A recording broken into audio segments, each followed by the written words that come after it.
ये आदमी तो गद्दार है यार, एक एक करके इसकी सारी गद्दारियां गिनाता हूं और फिर आपका यहाँ ये जमीर अगर इजाजत दे कि हाँ इसको गद्दार लिखना चाहिए तो लिख जाना, क्योंकि बहुत से लोग लिख रहे हैं और बोल भी रहे हैं। सारी गद्दारियां गिनाता हूं। एक गिलास पानी अगर कोई किसी प्यासे को देता है तो हम उसे इंसान कहते हैं, लेकिन कोई लाखों लीटर पानी देकर पूरे राज्य की पानी की कमी कोई पूरा कर दे तो उसको क्या कहेंगे, सारा कुछ बताता हूं।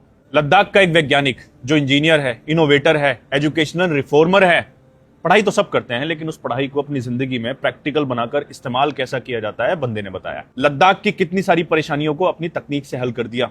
5% बच्चे पास होते थे, एक स्कूल बनाया 1988 में, और एजुकेशन को पता है कहां से कहां ले आया। 5% जहां पास होते थे वहां से 75% पास होने लगे। हम सब जानते हैं कि लद्दाख में पानी की प्रॉब्लम है। जो बर्फ के पहाड़ होते हैं, ग्लेशियर जिनको हम बोलते हैं, वो पिघल जाते हैं, गर्मी में पिघल जाते हैं। लेकिन बंदे ने आर्टिफिशियल ग्लेशियर बना दिए, मतलब आर्टिफिशियल अपने ही पहाड़ बना दिए जो 10, 15, 20 मीटर ऊंचे और 10, 15, 20 लाख लीटर तक पानी स्टोर कर लेते हैं। तो वहां के गांव की जो गर्मियों में खेती होती है वो इन्हीं ग्लेशियर से होती है।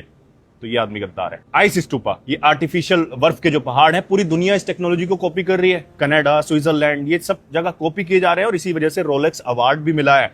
तो इतना देश का नाम बाहर रोशन करने वाला गद्दार तो है ही। सोलर हीटेड बिल्डिंग्स बनाई जहां -30 डिग्री, आप सोचते हो 0 डिग्री पे बर्फ जम जाती है, -30 कितना होता है, कैसे रहेंगे लोग।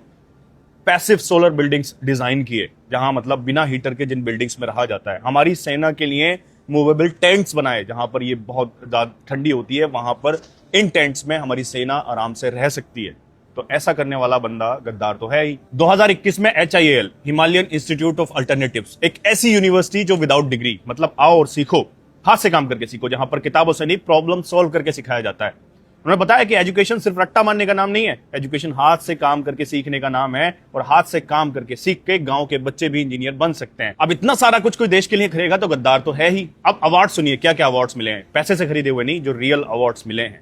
मैगिस award 2018, Rolex award 2016, global award for sustainable architecture 2017, international Terra award 2016, GQ social entrepreneur of the year 2017, CNN IBN real heroes award 2008, Ashoka fellowship award 2002, green teacher award 2004, governor's medal for educational reformer 1996, the week man of the year 2001, ICA honour award San Francisco 2017। इतने सारे award जो पैसों से खरीदे नहीं है, मतलब कुछ तो किया होगा ना, सिर्फ अपने लिए नहीं, दूसरों के लिए। सोशल रिफॉर्मर, एजुकेशन रिफॉर्मर, लोगों के लिए भलाई की है, अपने देश की भलाई की है। अपने देश की इतनी सारी भलाई करने के बाद भी अगर किसी को गद्दार कहा जा रहा है तो ये सोचने वाली बात है।